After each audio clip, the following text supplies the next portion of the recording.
Bonjour les amis, je sais, j'ai encore les cheveux un peu mouillés, je sors de la douche, mais je revis, je viens de faire mon premier 10 km depuis 3 mois. Saloperie de claquage derrière la cuisse, là je pouvais plus courir, ça commençait à me manquer. Donc je suis d'une humeur absolument merveilleuse, tout y va bien, la vie est belle. On y va. Alors, mais vous vous en foutez de tout ça, vous avez envie de savoir ce que je vais vous raconter aujourd'hui. Alors, il faut que je fasse gaffe, les mecs, hein, parce que je me préparais à tailler Choupinet, mais je suis tombé sur une information. Ouh là là, il y a un mec, il le présente comme un quinquagénaire. Vous voyez, maintenant, on est représenté par notre âge. On n'a plus de nom, tout ça, on est des quinquagénaires, des septuagénaires, des nonagénaires, on est comme ça. Donc, le mec, un quinquagénaire. Alors, le mec, il a été un peu fort. Le mec, il a mis sur son garage, il a mis que vive Poutine déjà. Oh là là, attends, fusillé en temps de guerre, le mec. Donc il a mis vive Poutine, il a mis abat Macron, il a dit que Macron c'était un escroc, un voleur, il a écrit, il a dit que c'était un cocaïnomane. Il a dit que c'était que Brigitte, oh là là, oui oui oui. Il a dit le mec que Brigitte c'était un travelot. Et puis le mec il a aggravé son cas, il a dit que tous les ministres c'était des violeurs et des pédophiles. Ah, pas déconner, pas tous quand même. Donc le mec arrêté, dénoncé par un voisin quand même, ça va, hein, il y a les bons réflexes en France. Hein. Donc dénoncé par un voisin, arrêté devant le procureur et tout. Le procureur il a été magnanime.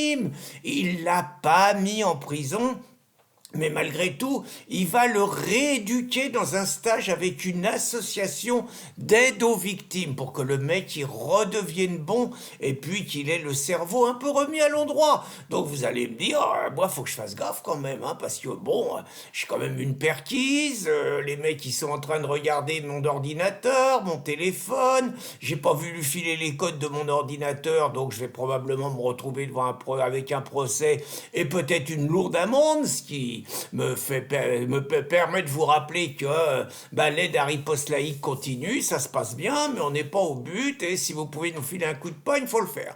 Bon, maintenant, Choupinet, donc c'est l'introduction, et donc Choupinet, il est déchaîné, après avoir pris la tête de la croisade contre Vladimir, parce qu'il a expliqué que Vladimir, il n'avait pas le droit de gagner la guerre, il pouvait pas gagner la guerre, sinon la France, l'Europe, tout, c'était menacé, on serait plus jamais en sécurité comme avant.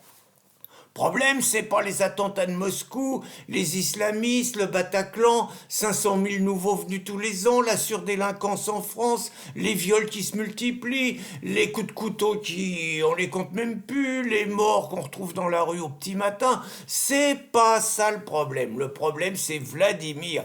Et donc, Choupinet, il a pris la tête de la coalition européenne. Alors, évidemment, il y en a qui se foutent de sa gueule en disant, t'es même pas capable de faire la loi à Mayotte, déjà, qui est 20 000 fois moins grand que l'Australie.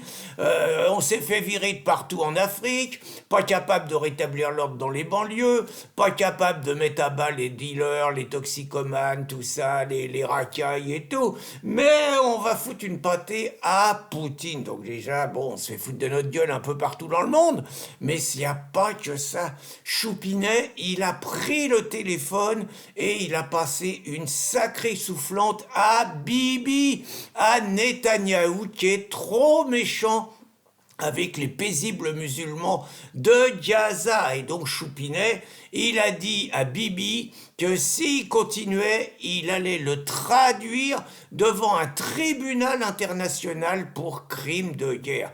Et c'est vrai que Choupinet, il a de quoi, il a les biscottos. Bah vous avez vu, la boxe et tout, le mec, les biscottos. Il va bientôt pouvoir jouer première ligne de rugby. Et donc Choupinet, bah c'est vrai qu'il a de quoi intimider des mecs comme Vladimir ou comme Bibi, parce que Choupinet, il a jamais fait son service militaire.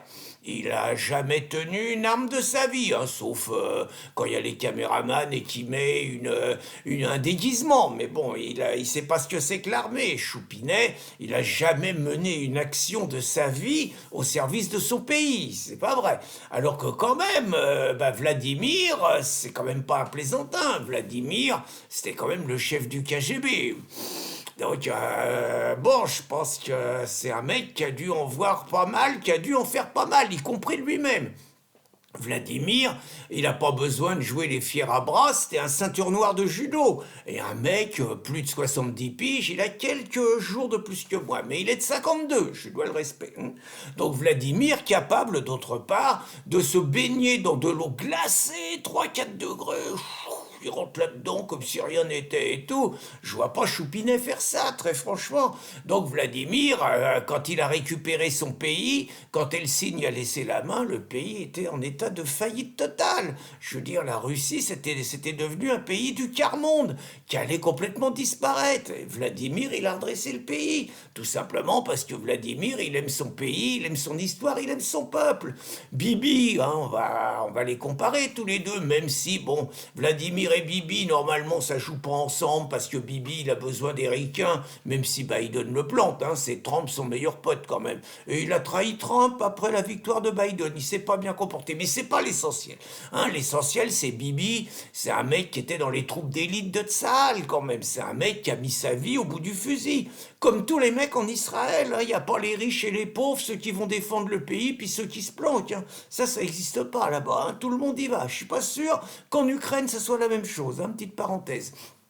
Donc Bibi, troupe d'élite, et puis le mec, chaque fois qu'il est à la tête du pays, il essaye de le défendre, il essaye de rattraper les conneries des travaillistes, et il essaye de protéger son peuple contre les musulmans, contre les islamistes, qui ne rêvent que d'une chose, c'est anéantir Israël et exterminer tous les juifs. Bibi, le combat de sa vie, et c'est ce qu'il est en train de faire à Gaza, c'est de vouloir éradiquer le Hamas pour protéger les siens. Et vous avez des branleurs, des freluquets comme Macron qui n'ont jamais vu une arme, qui n'en ont rien à foutre de la France et qui n'en ont rien à foutre quelque part de la sécurité des habitants, qui se permettent de prendre le téléphone et de menacer un seigneur comme Netanyahou, qui se permet de prendre la tête d'une croisade contre un mec comme Vladimir Poutine, alors qu'il arrive qu'à la cheville de ces deux personnages, de ces deux monstres sacrés, chacun pour leur pays. Et c'est ce minable, ce tocard,